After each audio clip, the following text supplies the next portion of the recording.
असरा के साथ जो उस घर में सलूक किया जा रहा है वो नाकाबिले बर्दाश्त है।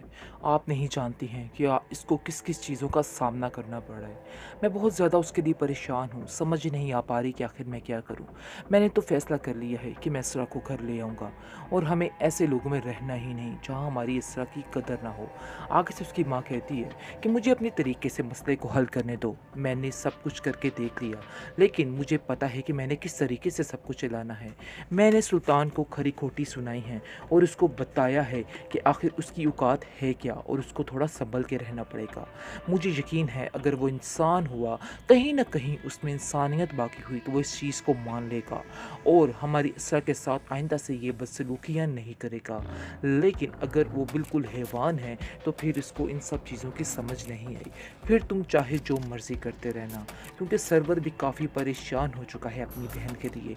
वो बार बार उसको इस हाल में देख के मज़ीद परेशान और मज़ीद बिगड़ता रहता है। घर का माहौल काफ़ी ख़राब हो चुका है क्योंकि हर एक को असरा की टेंशन पड़ चुकी है। असरा की भाभी अलहदा उससे परेशान है। वो भी सुल्तान को समझाने की कोशिश करती है और सुल्तान को कहती है कि सुल्तान तुम नहीं जानते कि असरा तुमसे कितना प्यार करती है। अगर तुम्हें इस चीज़ का अंदाज़ा हो जाए तो तुम कभी भी असरा के बारे में कोई ऐसी बात नहीं करोगे।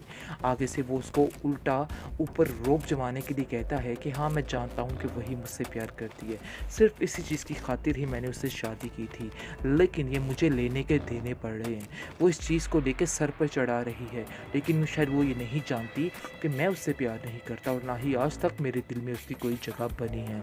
ये बातें सुनकर उसकी भाभी काफ़ी परेशान हो जाती है और कहती है कि अगर असरा को ऐसा मालूम हो गया कि तुम मुझसे प्यार नहीं करते तो उसके दिल पर क्या गुजरेगी, तुम्हें बिल्कुल भी अंदाज़ा नहीं है वो कितनी मासूम है और कितनी तुम्हारे बारे में सेंसिटिव है। वो तो बहुत ज़्यादा टेंशन में रहती है तुम्हारे लिए, लेकिन तुम्हें है कि एहसास ही नहीं। और मुझे तो हैरानगी हो रही है कि तुम्हारे घर वालों को भी किसी बात का एहसास नहीं है और वो भी तुम्हें समझाने की कोशिश नहीं कर रहे हैं कि क्या सही है और क्या नहीं सही है। मुझे तो इस बात का अफसोस हो रहा है। वैसे तो सब बहुत समझदार बनते हैं, लेकिन कहाँ सुनने वाला है वो किसी की। उसकी माँ जो है सरबत, वो कहती है कि तुम फिक्र मत करो, अब देख लेना सब कुछ ठीक हो जाएगा। मैं उस सुल्तान के बच्चे को तो ठीक करके ही रहूँगी। ये अपने आप को आखिर समझ क्या रहा है, क्यों मेरी बेटी के पीछे हाथ धोकर पड़ चुके हैं ये लोग। अब इनकी अकल ठिकाने लानी ही पड़ेगी, क्योंकि ये समझ रहे हैं कि खामोशी का नाजायज़ फ़ायदा उठाएंगे, लेकिन ऐसा नहीं होगा। हम अपनी बेटी को इस हाल में कभी भी नहीं छोड़ नहीं सकते। होंगे। कुछ मामलात होते हैं जिन पर बोलना बनता है और ये वही मामला है। अगर हम खामोश हो जाएँगे तो मामला नहीं निपटेगा, मामला ऐसे ही रहेगा। इसलिए बेहतर यही है कि जितनी जल्दी हो सके उससे ये बात क्लियर करनी चाहिए और उससे जाके पूछना चाहिए कि आखिर उसका मसला क्या है, वो क्या चाहता है और क्यों ये सब कुछ कर रहा है। जिस पर आप देखेंगे कि और मज़ीद उदास हो जाती है और कहती है कि मैं इस मामले को और तरीके से हैंडल करना चाहती हूँ। मैं नहीं चाहती कि कोई हंगामा हो या किसी को कुछ खबर हो। आगे से वो कहता है कि तुम क्या समझ रही हो कि किसी को कुछ खबर नहीं है? बाहर सारे जहान को पता है और हर कोई सुल्तान के बारे में बातें कर रहा है और हमें ताने कस रहा है। शायद तुम्हें इस चीज़ का अंदाज़ा नहीं है। अगर तुम्हें इस चीज़ का अंदाज़ा हो जाता तो तुम इस तरह की बात छुपाती ही ना, बल्कि इस पर कोई रिएक्शन करती ताकि कोई मसला हल हो सकता। लेकिन अब मज़ीद कोई भी बात मैं तुम्हारी नहीं सुनूँगा। तुम्हें मेरे साथ चलना होगा और मैं खुद अब इस मामले को हैंडल करूँगा और बेहतर यही है कि तुम अब इस मामले से दूर रहो और घर का कोई भी फ़र्द, मैं नहीं पसंद करूँगा कि अंदर कोई भी ऐसी बात करे जिससे मुझे मसला बने।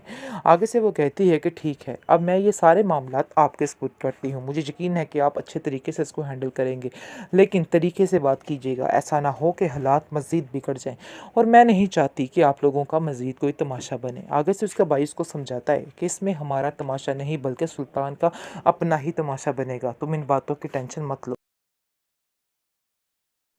सरवत बेगम ने सुल्तान की ऐसी अकल ठिकाने लगाई है कि वो आगे से बात करने से पहले 10 दफ़ा तो सोचेगा कि उसे ये बात करनी चाहिए कि नहीं करनी चाहिए। उल्टा आकर वो अस्सा के बारे में इस तरह की बातें कर रहा था और बार बार इसरार को अंदर लेके आने की कोशिश कर रहा था, जिसकी वजह से उसकी माँ को काफ़ी ज़्यादा गुस्सा आ गया, क्योंकि वो हकीकत तो सारी जानती है कि आखिर किस पाँव बिक रही है, बाहर क्या हो रहा है क्या नहीं हो रहा।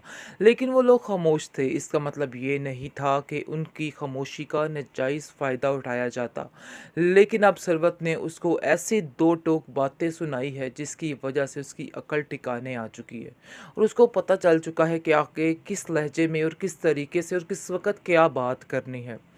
और आप देखेंगे कि बहुत ज़्यादा गुस्से में आ जाता है सुल्तान और उसको समझ आ जाती है कि सारी लगाई बुझाई जो है वो असरा की है। इसलिए वो घर बड़े गुस्से से आके असरा को कहता है कि तुमने अपना जो काम करना था वो कर लिया है, जिस पर असरा काफ़ी हैरान और परेशान होती है, क्योंकि उसको तो इस चीज़ का इल्म ही नहीं होता कि आखिर क्या चल रहा है, इसकी कैसे जलालत हुई है और क्या हुआ क्या नहीं। वो किसी बात के बारे में कुछ नहीं जानती है, लेकिन वो समझ रहा होता है कि इसको हर बात का पता है, और उसको कहता है कि ज़्यादा नाटक करने की ज़रूरत नहीं है। मैं तुम्हारी ड्रामेबाजी को बड़े अच्छे तरीके से समझता हूँ, मुझे पता है कि तुम जो कह रही हो झूठ बोल रही हो। आगे से वो कहती है, मुझे वाकई में किसी बात का कुछ पता नहीं है, लेकिन उसको कहता है सुल्तान कि घर की बातें जो निकली हैं सारा कुछ तुम्हारी वजह से ही हुआ है, तुमने ही घर की सारी बातें जाकर अपने घर वालों से की हैं, तो उन्हें इन बातों का इल्म हुआ, वरना उन्हें कैसे पता चलता कि क्या हो रहा है क्या नहीं हो रहा। आगे से वो समझाने की कोशिश करती है कि शायद आपको इस चीज़ का अंदाज़ा नहीं कि वो लोग भी इसी शहर में रहते हैं और आपके चाल चलन से वाकिफ़ हैं, और सारी दुनिया जानती है। ये अलहदा बात है कि कोई बात मुंह पे करे या ना करे, लेकिन इंसान के जो अंदर होता है वो सबको सब पता होता है। आप देखेंगे कि तल्लत जो है वो भी काफ़ी हैरान है और कहती है कि आप लोगों की लड़ाई और चिक चिक ने मेरा दिमाग ख़राब करके रख दिया है। पता नहीं कौन सा दिन आएगा जब आप लोगों के दरमियान सुलह होगी। मुझे तो समझ नहीं आ रही सुल्तान कि आखिर ये क्या चल रहा है मसला। इस माजरे को ख़त्म क्यों नहीं करते हो? क्यों अपने दिलो दिमाग से ये अना का पर्दा, अना की पट्टी क्यों नहीं हटाते हो? आगे से सुल्तान कहते हैं कि आपको हमारे मामलात में बोलने की बिल्कुल भी ज़रूरत नहीं है। हाँ, अगर आपको कुछ कहना है तो असरा को समझाइए, क्योंकि आपका फ़र्ज़ बनता है कि आप असरा को सारी बातें समझाएँ। क्योंकि उसको असल में गुस्सा सरवत का है कि सरवत ने इस तरह से किस लहजे में उससे बात की है, वो इस चीज़ को कभी नहीं भूल पा रहा है, और उसके दिल में बार-बार वो बातें तीर की तरह चुभ रही हैं कि आखिर ये क्या हुआ और क्या ना हुआ। बहुत ज़्यादा परेशान हो चुका है और उसको समझ नहीं आ रही कि आखिर अपने आप को सही साबित करने के लिए वो क्या करे, क्योंकि उसने अपनी ज़िंदगी में कभी हार को नहीं देखा है। इसलिए वो इन सब बातों को एक्सेप्ट नहीं कर पा रहा कि कोई उसके बारे में भी ऐसा कर सकता है, ऐसा सोच सकता है। इस बात की टेंशन ने उसको दिन रात पागल करके रखती है। लेकिन दूसरी तरफ असरा काफ़ी परेशान हो चुकी है, क्योंकि हर बात मानने के बावजूद, सब कुछ करने के बावजूद उसको कुछ हासिल नहीं हो रहा है, और इस चीज़ की नाकामी ने उसको परेशान कर दिया है। मशाल उसको काफ़ी ज़्यादा समझाती है और कहती है कि फ़िक्र मत करो, सब ठीक हो जाएगा, थोड़ा सब्र तो हमल से काम लो।